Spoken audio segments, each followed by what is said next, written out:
preseason game, whether you're playing in the Super Bowl, NFC Championship game, if you treat it the same, it's just ball, man. It's 60 minutes, potentially plus, of flying around with your brothers and having a great time and playing the greatest game in the world. The standard is always the standard. The media doesn't determine the standards. The opponents don't determine our standard. The standard is the standard, and we compete every day. Week number 15 of this NFL season, and time for another edition of Cowboys Huddle here inside the Globe Life studios at the Star in Frisco. Bill Jones along with Cowboys head coach Brian Schottenheimer. Sunday night football this week as the Cowboys are back home to play the Minnesota Vikings. And Coach, I want to hold up four fingers as we start the show because it's the fourth quarter of the season. Third quarter went pretty well, 3-1 record during that stretch. You want to be playing your best football this time of the year, and you appear to be at that point right now. Yeah, Bill, we actually talked to the guys about that the other day. You know, we always talk about you can't win the game in the first quarter, second quarter, third quarter, but the fourth quarter. But you also do break the season up into quarters. And we talked about, again, we gave away some games early, but really in the third quarter we were 3-1. We're a team really that nobody really wants to play right now because we're playing better in all three phases, complementary football. And we're excited to get started against a really good opponent on Sunday night. All right, let's break down these Vikings. Let's start on the defensive side of the football because you hear every team that goes in going up against a Brian Flores coach defense. There's a lot of respect there. What specifically are the challenges that you face going up against the defense? Well, Brian's a very aggressive coordinator. He's going to throw a lot of different things at you. He's very game plan specific. So when you watch other teams, you're not quite sure what you're going to get because he's going to have a plan for us with our personnel, things he wants to do. They're very multiple. What's been good for me is, you know, he really got his start with Bill Belichick and learning under Bill, and but you see his influence on this team and this defense. And the thing that jumps out when you look at them on paper is he loves veteran players. Why? Well, they do a lot. And when they do a lot, they have to communicate at a high level, which they're very good at, and that's where the challenges come in for us offensively. And really, those 30-year-old players are on every level of the defense, from Javon Hargrave, Jonathan Allen up front, Andrew Van Ginkel, Eric Wilson at linebacker. You got Fabian Moreau, as well as Harrison Smith in his 14th year and still doing it at a high level. Had an interception last week for them. Yeah, he's actually, our quarterback coach, Steve Shimko, was telling me Harrison's a year older than he is. So that just shows you, again, I've gone against Harrison a number of times. What a great football player. And man, I think it's got to be time for him to retire pretty soon. And he is 36 years old. All right, I want to ask you about young players, interior of your offensive line. Now, Tyler Smith would be included in this. He's only 24, but he's fourth year in the league. And specifically Cooper Beebe and Tyler Booker. And now they've had 5 games in a row together after battling some injuries earlier in the year. How do you see the progress coming right there? Yeah, I'll start with Book. I think, you know, Book's, I might have said a few weeks ago, he's finding his voice. He's got incredible leadership ability. His passion for the game is unique.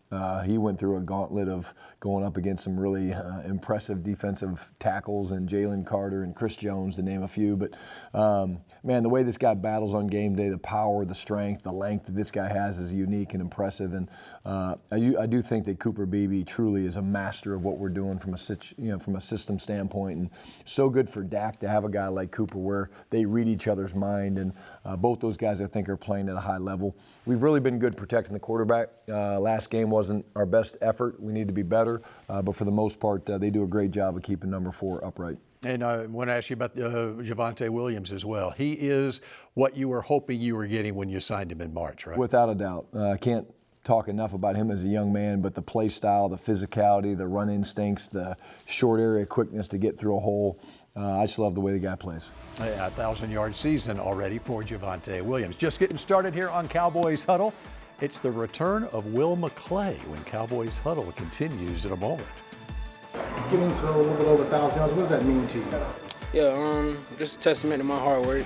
I've been working for that for a long time, so just to finally get it, I mean, it feels good, but we still got a whole lot of football left to play. Cowboys Huddle with Brian Schottenheimer, powered by Reliant, is brought to you by Blockchain.com. Invest like your icons with Blockchain.com. Ford, your North Texas Ford dealers. Ford is the best in Texas. Bank of America, what would you like the power to do? And by Miller Lite, the only beer of the Cowboys.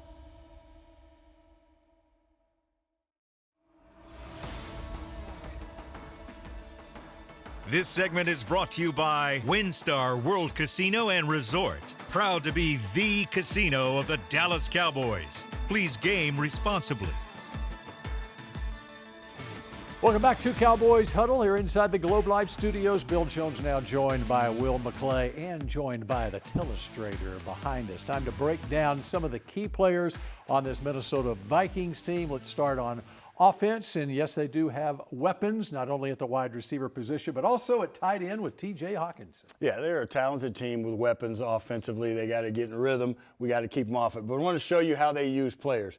That is Mr. Jefferson, there's Hockenson there. So they line up in a bunch, and it's really going to be 3 defenders over 2 receivers. What they're going to do is they're going to run Jefferson here. He's going to take both safeties, but watch the tight end run this route to set up the defender.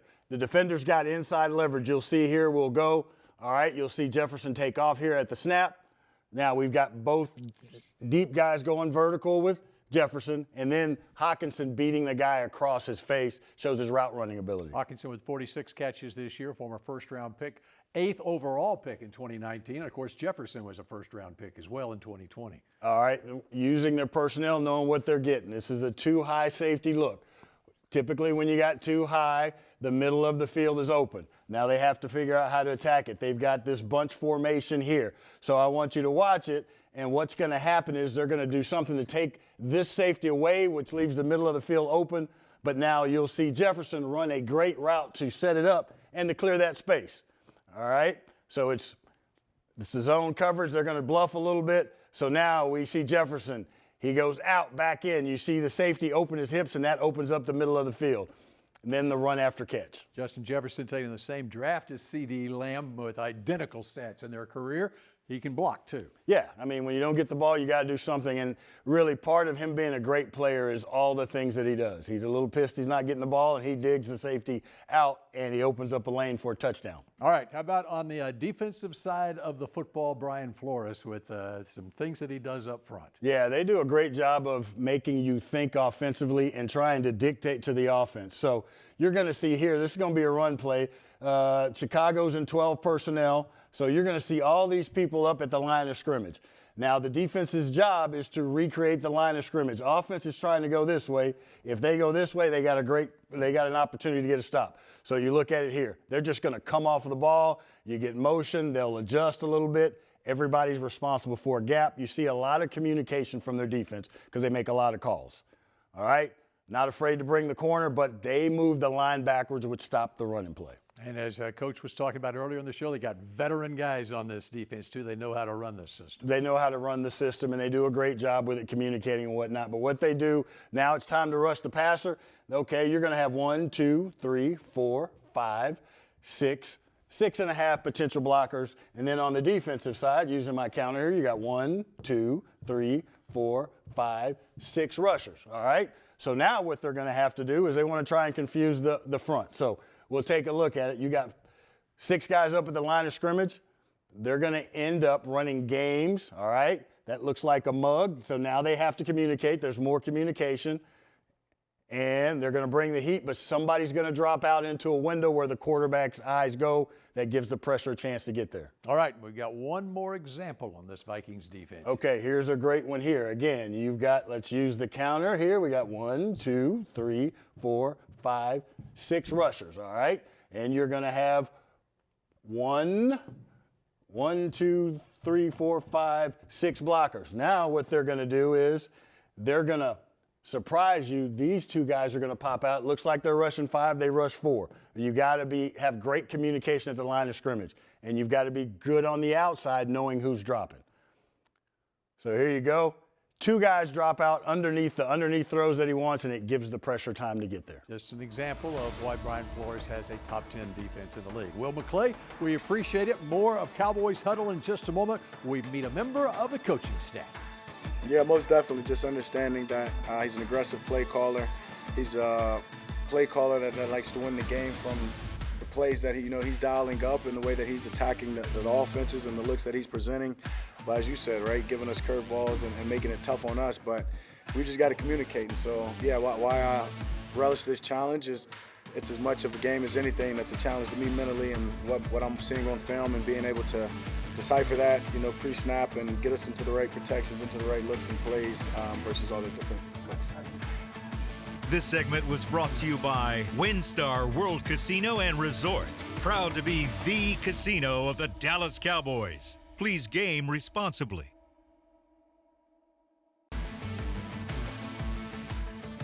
Cowboys Huddle continues now here inside the Globe Live studios. Time to go behind the star. Meet a member of the coaching staff.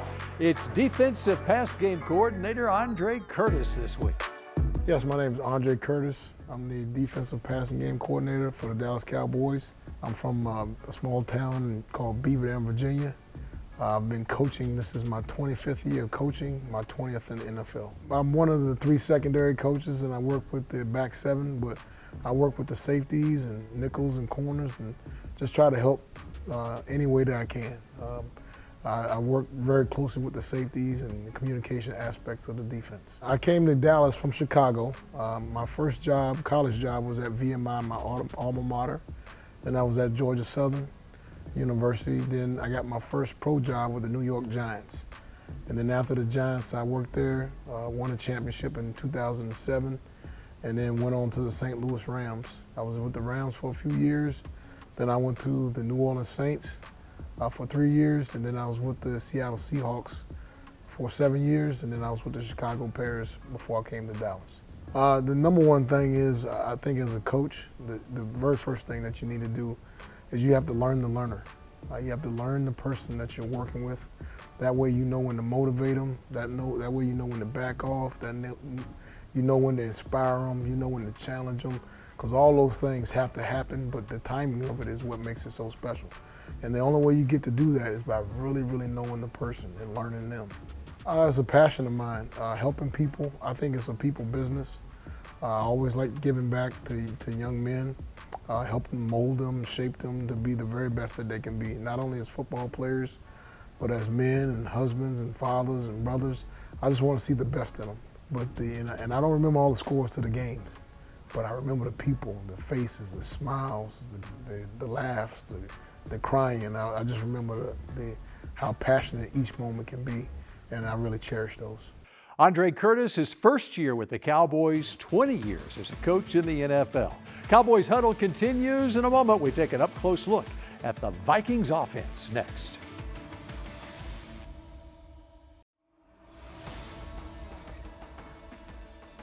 This segment is brought to you by blockchain.com. Invest like your icons with blockchain.com. Who looked at the film hard, man, who wants to do the things to get that last stop in the Lions game so the offense can get the ball, who want to be the game changer to make the sack force for them to get the offense the ball, who want to do the things that to get the offense the ball. I'm speaking on the Lions game to change games, man. So, like I said, man, that defensive unit, man, steady rising. We definitely not where we want to be at, but we definitely feel like we're going in the right direction and learning from our mistakes to go in the right direction. So. Cowboys Huddle continues here inside the Globe Life studios as the head coach, Brian Schottenheimer, rejoins me, Bill Jones, and let's take a look at these Vikings on offense. Let's start with the head coach, a guy you're very familiar with, Kevin O'Connell. Once upon a time, he was a third-round draft pick of the Patriots, but he went to the New York Jets shortly after that, and they had a young offensive coordinator named Brian Schottenheimer there. So you got an early look at Kevin O'Connell, who's now 40 years old, 4th year as the head coach of the Vikings. And I'm just impressed with how intelligent this guy is. Yeah, Bill, he was always that way. I mean, honestly, he was not a very good player. If he sees this, he will understand at San Diego State. But, man, just the work ethic. And quick story, when we had him in New York, he was our backup quarterback, working with the other guys, and Sanchez was the starter. But whenever we played the Patriots, Rex Ryan and the defensive staff took Kevin for that entire week to not only be the scout team quarterback, but because he knew Tom Brady's mannerisms and calls and checks, he literally helped come up with blitzes and blitz packages. And I'll never forget playing in Foxborough one game. we had a free runner for a sack on Tom, and Kevin's over there with his gear on, his uniform and everything, just going crazy. And at that point, I was like, yep, this guy's got the bug. This guy's going to be a coach, and he'll be a damn good coach, which he certainly is. All right, let's talk about their quarterback. J.J. McCarthy had his best game in the pros last week against Washington in a 31-0 win through 3 touchdown passes. What do you see in J.J. McCarthy? Yeah, the command of what they're trying to do. The athlete is really good. I like this guy's ability to throw a football, very good accuracy, but I do like the athleticism. But again, from what I've heard, he's an incredible young man. He works hard, the leadership ability, obviously a champion coming out of Michigan. But again, him protecting the ball last week jumped out on the film. He has to do that, obviously, because when they've struggled, it's because of turnovers. And so we need to affect him. We need to get good pass rush on him and have to make him make some tight throws. And I would imagine, and one of the things that really helped him last week, they were able to establish the run and a couple of really good backs that you have a lot of respect for in Aaron Jones and Jordan Mason. Yeah, they're running the ball really well. I think both guys average over 4.5 yards per carry. Aaron's a guy that can hurt you multiple ways because he can catch the ball coming out of the backfield. They're both good pass protectors. And then Mason's just a load, man. I mean, you got to tackle this guy low, hamstring tackle to try to get him on the ground. And quite honestly, their offensive line's kind of getting back to full strength. So we need to try to do a good job of taking away the run game and making JJ have to throw the ball a little bit. As far as your defense, I want to ask you about Logan Wilson at linebacker. You've had him here now for over a month, and how he's working in and the competition that you have at linebacker and the rotation that you've got going in games. So how do you see that progressing? Yeah, it's been really good. When we brought Logan here, we brought him here to add depth to our linebacker group. He's done that, but he's also played well.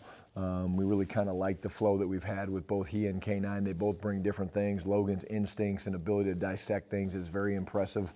Again, I think you'll see both those guys playing. And again, the numbers are what they are based on, how many quarters or how long a drive goes, things like that. But again, very excited Logan's here, and he does add some, really great instincts to our defense. All right, we will wrap up Cowboys Huddle in just a moment. Yeah, with the players, I talked to them about the last 4 games, in the run defense, we're third, in the league in the last 4 games, and third down we're 10th, in terms of that. There's been improvement. You have seen the improvement. Sometimes, you take a step back, right? Then you got to reset. But again, 3-1 in 4 games is pretty good.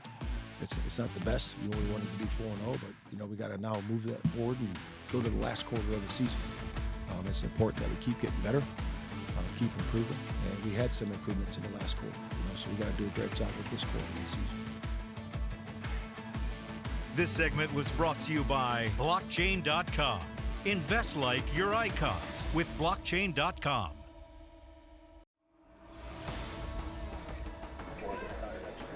I think it's huge. I think, we all trying to establish something, establish a culture, finish strong. Just doing the right things, and doing them right all the time. And we are who we say we are. We got to just keep playing, finish out the season, and see what happens at the end of the season. Final couple of minutes of Cowboys Huddle. Bill Jones with Brian Schottenheimer. Yes, indeed it is. My favorite segment. It's Shotty's Shot. It's on the defensive side of the football. Not one, but 2 guys in the middle of that defense, Quinnen Williams and Kenny Clark. Yeah, you're talking about 2 new additions, guys that we're so excited to add to our roster this year. Obviously, Kenny came over in the Micah Parsons trade and then added Q a little bit later. But these guys from day one, Bill, have just been incredible with what they've brought to this football team. I'm going to start with the leadership ability. Both veteran guys, both play the game the right way. As you guys know, we have a style of defense, we call it the attack front, and we've been attacking people over the last couple weeks. And big part of that is because of the play style of a guy like Q. You see him diving on the power right there. These guys push the pocket. These guys affect quarterbacks, and they stop the run. And you talk about the leadership thing. You can see it in the effect that these 2 guys, not only their play on the field, but also off the field, and the effect on other players on this defense. Yeah, and I love the way they practice. Obviously the fans don't get a chance to watch us practice very often, but again, these guys practice the right way. They run to the ball. There's an intentionality about everything they do in individual drills, and again, great building pieces to build and develop your young players because of the way these guys approach the game, the preparation that goes into it, and that's great for us. Okay, not 1, but 2 Shotty shots for this week, Quinnen Williams and Kenny Clark. Good luck on Sunday night against those Vikings, Coach. We appreciate all of you joining us here for Cowboys Huddle, and we will see you again next week. Cowboys Huddle with Brian Schottenheimer, powered by Reliant, was brought to you by Blockchain.com. Invest like your icons with Blockchain.com. Ford, your North Texas Ford dealers. Ford is the best in Texas. Bank of America, what would you like the power to do? And by Miller Lite, the only beer of the Cowboys.